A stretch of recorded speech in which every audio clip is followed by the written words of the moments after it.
आप में यदि पुरुषार्थ में कमी है तो पत्नियां छोड़कर भागेंगे ही।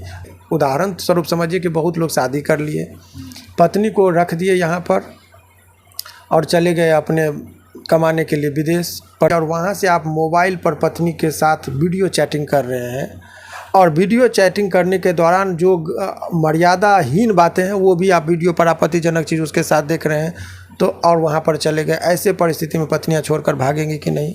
आलोक मौर्य के पुरुषार्थ में कमी थी या फिर यानी कि आप चुंबक रहेंगे तो लोहा आपसे चिपकेगा ही, लोहा कभी नहीं हटेगा, लेकिन चुंबक का जो गुण है वो खत्म हो जाएगा तो स्वाभाविक है कि लोहा आपसे हटेगा ही। प्यार हमारा अमर रहेगा, याद करेगा जहां, ऐसा गाना तो आपने सुना होगा। लेकिन मैं बात करने वाला हूं ज्योति मौर्य और आलोक मौर्य का जो मामले चल रहे हैं, क्योंकि इसमें कुछ तीसरा मोड़ भी आ रहा है मनीष दुबे को लेकर के। और ज्योति मौर्य फिलहाल अभी आलोक मौर्य से दूरी बनाई हुई है, जो कि सोशल मीडिया पर काफ़ी तेज़ी से वायरल हो रहा है। इसलिए मैं यह बात आपको कह दिया, प्यार हमारा अमर रहेगा, लेकिन अमर नहीं हुए, सोशल मीडिया पर वायरल होकर रह गए। लेकिन एक बातों की चर्चा बहुत तेज़ी से है, बबुनी के लागल बा शहर के हवा और ही पढ़ावा। इसी मुद्दे पर मैं सर से कुछ बात करने वाला हूं। सर बहुत बहुत स्वागत है जी। बहुत बहुत शुक्रिया आपका भी। सर, आजकल जो सोशल मीडिया पर आलोक मौर्य और ज्योति मौर्य का काफ़ी ट्रेंड चला हुआ है, जिस तरीके से सोशल मीडिया पर वायरल हो रहे हैं बातें, और एक आईपीएस हैं ज्योति मौर्य, उनको लेकर आप क्या कहना चाहते हैं? देखिए, ये दोनों का व्यक्तिगत मामला है, उस खास करके पति पत्नी के बीच का मामला। इस पर जो सोशल साइट पर जो इस तरह की बातें चली, तो ये इसका समाज पर बहुत ज़्यादा कुप्रभाव पड़ रहा है। समाज में पता नहीं एक मैसेज जा रहा है कि पत्नी को ज़्यादा पढ़ाओगे लिखाओगे तो पत्नी इस तरह की बेवफा हो जाएगी। ये जो धारणाएं लोगों के बीच में बन रही है वो सरासर गलत है। ऐसा नहीं कि पत्नी को आप पढ़ा देंगे तो पत्नी बेवफा हो जाएगी। ये चूँकि हमारे पास 2023 में 19 केस ऐसे आए हैं जिसमें पति पत्नी के बीच में झगड़ा हुआ, किसी की पत्नी भाग गई, अनेकों केसेस आए। और मैं दावे के साथ कर रहा हूँ कि 19 केस में आपको 17 केसेस आपको ऐसे हैं जिसमें पढ़ी लिखी पत्नी नहीं है। एक चोरी का दुकान करती थी, एक का जो है सो झाड़ू पोछा करती थी, इस टाइप का, और 2-3 का ऐसा है जिसके पति विदेश में थे। तो बहुत सारे कारण थे जो पति शादीशुदा रहते हुए दूसरे के साथ भाग गई। तो ये एक बदनाम करने की, जो ये शिक्षा से वंचित रखने की जो महिलाओं के प्रति धारणा बन रही है कि आप ज़्यादा पढ़ाएंगे तो पत्नियां भाग जाएंगी, ये कहना गलत है, सरासर गलत है। कि बबनी के लगल बा शहर के हवा और पढ़ावा, ये आप में यदि पुरुषार्थ में कमी है तो पत्नियां छोड़कर भागेंगे ही। अब पुरुषार्थ का मतलब केवल मर्दानी ताकत से मेरा संबंध नहीं है। मैं ये बताना चाह रहा हूँ, पुरुषार्थ में यदि आप स्मार्ट हैं, आपका समाज में प्रतिष्ठा है, आप प्रतिष्ठा वाली बात करते हैं, कमाने में भी आप उतने सक्षम हैं, हर तरीके से यदि आप सुयोग्य हैं, यानी कि आप चुंबक रहेंगे तो लोहा आपसे चिपकेगा ही, लोहा कभी नहीं हटेगा, लेकिन चुंबक का जो गुण है वो खत्म हो जाएगा तो स्वाभाविक है कि लोहा आपसे हटेगा ही। सर, आपके बातों में कुछ न कुछ तथ्य लग रहे हैं, जैसे क्या आलोक मौर्य के पुरुषार्थ में कमी थी या फिर क्या ऐसा वजह रहा? आलोक मेहता की बात नहीं कह रहा हूँ मैं, आलोक मौर्य की बात नहीं कर रहा हूँ। मैं बात ये कह रहा हूँ कि सवाल जो लोगों के मन में एक धारणा ही इस केस के बाद बनने लगी है कि पत्नी को या बेटी को ज़्यादा, बबनी का मतलब क्या होता है? बबनी का मतलब बेटी, वाइफ नहीं होता है। कि बबनी के लगल बा शहर के हवा और पढ़ावा, ये गाने में अपील था कि आप बेटी को मत पढ़ाइए, बेटी को बाहर मत भेजिए। तो हायर शिक्षा के लिए आप जहाँ पर सोचते हैं वहाँ पर बबनी का मतलब यहाँ पर बेटी से संबंधित है, महिलाओं की शिक्षा से है। तो ये मैसेज इस दौर में यदि इस कहानी के बाद चलने लगी और बहुत लोग सत्य भी मानने लगे, चूँकि धारणाएँ बनने लगी है, वो सरासर गलत है। ये कह देना कि पत्नी को ज़्यादा पढ़ाओगे, बेटी को ज़्यादा पढ़ाओगे तो वो बेवफा निकलेगी, आपके सम्मान और प्रतिष्ठा को ठेस पहुंचाएगी, वो गलत है। बंद कमरे में भी आंगन से जो लड़की बाहर कदम नहीं रखती है, बहुत सलीके में आप रखते हैं, वो लड़की भी गलत हो सकती है, वो महिला भी गलत हो सकती है यदि उसके संस्कार को प्रभाव में पड़े हो तब। लेकिन आप बहुत ज़्यादा पढ़ा, हाँ एक बात और है कि यदि महिलाएं जो पढ़ लिख लेती है, उनको यदि इतनी फ्रीडम मिली है अपने पति के तरफ से, अपने ससुराल के तरफ से या अपने पिता के तरफ से, तो उस आज़ादी का वो गलत फ़ायदा ना उठाए, क्योंकि अनेकों लड़कियों का मार्ग को अवरुद्ध कर देती हैं। और आप कितने भी देखिए, सवाल ये है कि आप पढ़ लिख लिए, मॉडर्नाइजेशन के इस दौर में आप आइए तो खुले रहिए आप विचारों से, पर बंधे रहिए संस्कारों से। आपको जो शिक्षा मिली है, आप विचार से पूरी तरह से ओपन है, अपनी बात को रखिए, लेकिन संस्कार कभी नहीं भूलना चाहिए। और हमारी जो हिंदुस्तान की संस्कृति है वो कहती है, परिवार पर विश्वास करती है, पारिवारिक बनावट है, सामाजिक बनावट है, परिवार है, व्यक्ति से परिवार बना है, परिवार से जो है सो समाज बना है, और समाज से ही देश और दुनिया का निर्माण हुआ है। मनुष्य एक सामाजिक प्राणी है, इसीलिए समाज को जो चीज़ प्रभावित करते हो उस फैक्टर को ध्यान पर रखना चाहिए। अब आइए इस केस के संबंध में जो आप लोगों के बीच में जो चर्चा चल रहा है, तो जब इतने प्रतिष्ठित पद पर वो हैं, इतने प्रेस्टिजियस एग्ज़ाम को उसने कंप्लीट किया है, तो उनके योग्यता को पर हमें सर्टिफिकेट देने की ज़रूरत नहीं है। उन्होंने जिस दिन यूपीएससी, बीपीएससी या पीसीएस का एग्ज़ाम कंप्लीट किया और इतने प्रतिष्ठित पोस्ट पर आ पाए, उसी दिन वो आप विद्वता के श्रेणी में आ गए। लेकिन यदि आप इसके संवेदनशीलता को नहीं समझे, इतने वर्षों के संबंध में आप अपनी पति के साइकोलॉजी को नहीं समझे कि वो आदमी इस तरीके से चौखट के अंदर की बातें को सोशल साइट पर डाल सकता है, पर्सनल चैटिंग को भी एक्सपोज कर सकता है, इस परिस्थिति को यदि आप भांपने में असक्षम रह गए तो कहीं ना कहीं ये आपके पारिवारिक ज्ञान की अयोग्यता को प्रकट करता है।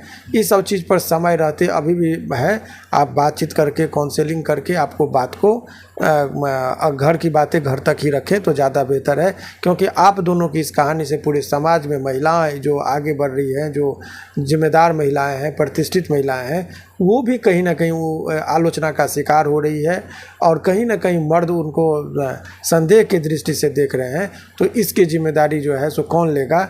इसीलिए आप आलोक मौर्य जी से भी मेरा ये निवेदन है कि आप इस तरह के कोई भी बात का प्रचार मत कीजिए जो बेटी को या महिलाओं को बढ़ने से आगे रोके। संस्कारी महिलाओं की जो कुप्रभावी है उनके बारे में तो नहीं कह सकता। दूसरी तरफ ज्योति मौर्य से भी अपील यही है कि आप, यदि जो संस्कृत में कहावत है कि मौन स्वीकारम लक्षणम अस्ति, यदि कोई बात को आप एक तरफा स्वीकार कर रहे हैं, इसका मतलब आप चुप हैं, तो इसका मतलब स्वीकार कर रहे हैं आपके ऊपर जो एलिगेशन लगा है।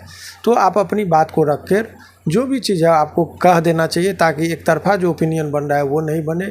सारे बातों को समझकर, और जो कुछ महिलाएं जो उदंड प्रवृत्ति की होती जा रही हैं उनको पुनर्मूल्यांकन करने की ज़रूरत है। यदि ये मामला इतना तूल पकड़ रहा है तो इसके पीछे ये है कि कहीं ना कहीं समाज में लोग देख रहे हैं अपने इर्द गिर्द की महिलाओं का आचरण बहुत अब ख़राब होते जा रहा है, जिस पर सोचने पर ये मजबूर हो रहे हैं लोग। तो कहीं ना कहीं आपको फिर से वही कहूँगा कि खुले रहिए विचारों से, पर बंधे रहिए संस्कारों से।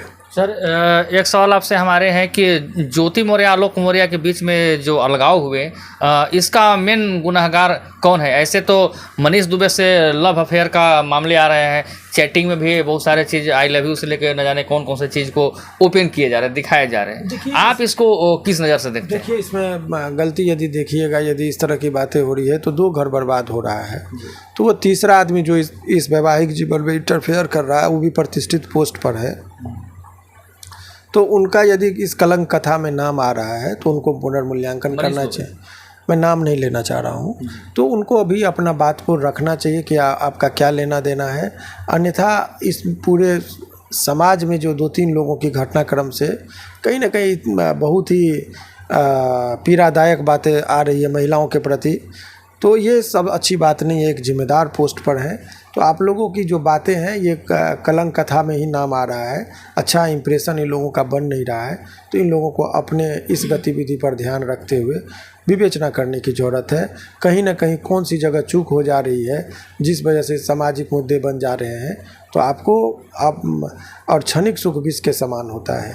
यदि एक छोटे सवाल रहेंगे सर कि एक आप हाई कोर्ट के वरीय वकील भी हैं और आप कानूनी दृष्टि से हर एक मुद्दे पर आप बात करते हैं, इन दोनों के बीच में एक लव अफेयर जो मनीष दुबे के साथ चल रहा है, क्या लगता है कि वो आदमी जिम्मेवार नहीं है इस चीज़ का? देखिए, यदि इस तरह का प्रश्न आप पूछते हैं तो जिम्मेदारी पूर्ण तरीके से एलिगेशन लगा है तो आप उसको सत्य नहीं मान सकते हैं, और किसी के व्यक्तिगत जीवन पर ये बहुत बड़ा कलंक होता है। तो किसी के कह देने से हम और आप यदि उसको मोहर लगाकर पुष्टि कर रहे हैं और कल को यदि बाइज्जत बड़ी हो तो उनका ये चीज़ तो आएगा नहीं। हम जान रहे कि व्यवहारिकता में सत्य भी हो सकता है, लेकिन जब तक आप उसकी घोषणा नहीं हो जाती है कोर्ट के द्वारा, उस तब तक वो आरोपी है, अपराधी नहीं है। मतलब किसी तीसरे आदमी का सत्यता अगर पाया जाता है तो क्या सर? तो ये बहुत बड़ा जो है सो गलत बात है सामाजिक तौर पर। होना नहीं चाहिए। लेकिन जो है अब तो समाज में इस तरह की घटनाएं बहुत बढ़ ही रही है, तो आप इस चीज़ से इनकार भी नहीं कर सकते हैं। तो इसमें सामाजिक दबाव, लोक लज्जा इत्यादि का जो है सो कहीं ना कहीं हनन हो रहा है। और महिलाओं के में कुछ महिला संगठन जो है आंख मूंद कर महिला की बात आई, महिला को सपोर्ट करने लगती है। ये गलत है।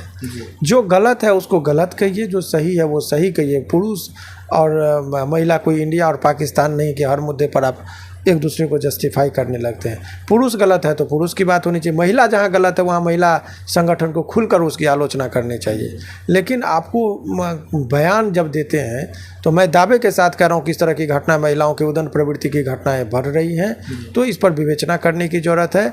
लेकिन सभी महिलाएं जो है सो इस तरह की नहीं होती। अभी भी हमारे समाज में 99% महिलाएं हैं जो अपने पति की गरिमा को समझती हैं। कस्तूरबा गांधी जी ने कहा था कि मैं ऐसा कोई भी कार्य नहीं करूंगी जिससे हम आपकी जग हंसाई हो, तो कितनी बड़ी मैसेज उन्होंने दिया था। तो बहुत सारे लोग जो हैं, महिलाएं जो है पूजनीय है। हम लोग हमारे हिंदुस्तानी कल्चर में उनको माता का दर्जा दिया गया है और देवी का रूप दिया गया और उनका हम लोग उपासना करते हैं। तो यही वो हिंदुस्तान है। लेकिन कुछ लोग यदि उस दौर में भी, रामायण के दौर में भी शूर्पणखा भी थी, वो भी महिला थी, लेकिन सभी महिला को शूर्पणखा के तौर पर नहीं देखा जाता है। तो आज के भी समाज में कुछ महिलाएं शूर्पणखा का काम कर रही है, जो नाक कटाने का काम कर रही है अपने समाज का, कुल का। तो ऐसे शूर्पणखा से बचने की ज़रूरत है।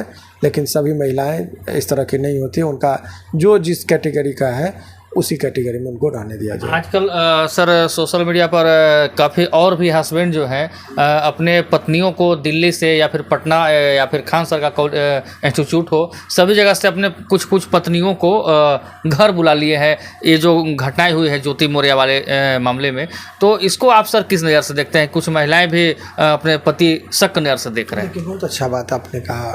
इस बात से इनकार नहीं किया जा सकता है कि समाज में एक धारणा बनाने में ये घटना कहीं ना कहीं सफल हो गया है कि ज़्यादा यदि बबनी को पढ़ाओगे तो मामला गड़बड़ हो सकता है, जो कि सरासर गलत है। मैं वही बात कह रहा हूँ कि कोई ज़रूरी नहीं कि पढ़ा लिखा दिया पत्नी इसीलिए बेवफा हो गई। आप घर में भी रखे रहते, नहीं भी पढ़ाते लिखाते, मसाला पिसवाते, उसे घर का काम कराते, तो भी पत्नियां जो मूल रूप से चरित्रहीन है वो चरित्रहीन रहेगी ही। आप एक चीज़ बताइए, शुगर जो होता है उसको आप बहुत नहा दीजिए, परफ्यूम लगा दीजिए, साफ़ सुथरे रखिए, लेकिन कीचड़ में लेटने पर जितने उसको आनंद की अनुभूति होगी उतना परफ्यूम से नहीं होगा, क्योंकि उसका नेचर ही है, कीचड़ से उसको लगाव है। उसको वहाँ पर उसको बहुत मज़ा आएगा।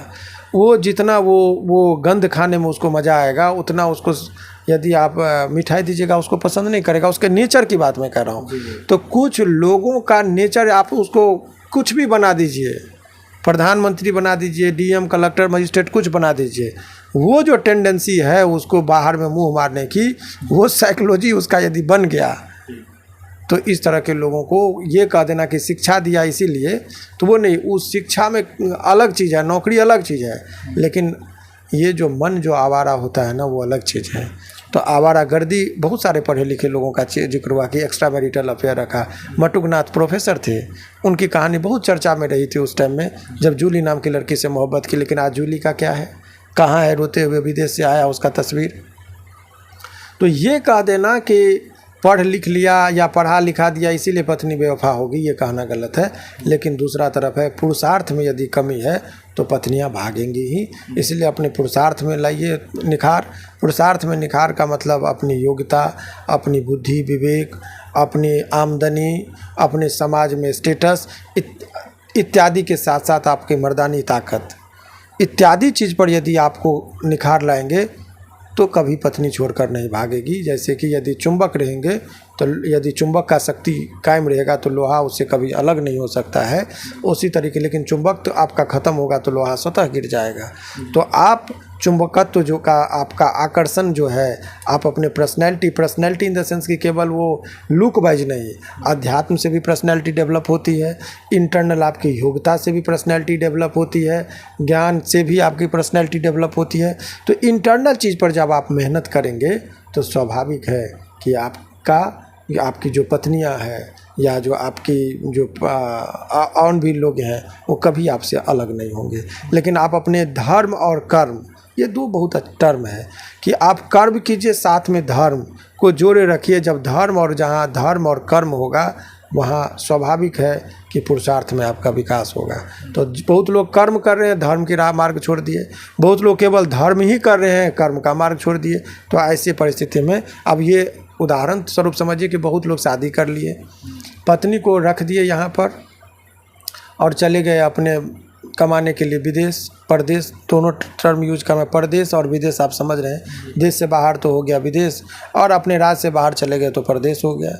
तो देश और परदेश की बात जो मैंने बताया, विदेश की बात, तो वहाँ चले गए, शादी कर लिया, और वहाँ से आप मोबाइल पर पत्नी के साथ वीडियो चैटिंग कर रहे हैं, और वीडियो चैटिंग करने के दौरान जो मर्यादाहीन बातें हैं वो भी आप वीडियो पर आपत्तिजनक चीज़ उसके साथ देख रहे हैं, तो और वहाँ पर चले गए। ऐसे परिस्थिति में पत्नियाँ छोड़कर भागेंगी कि नहीं?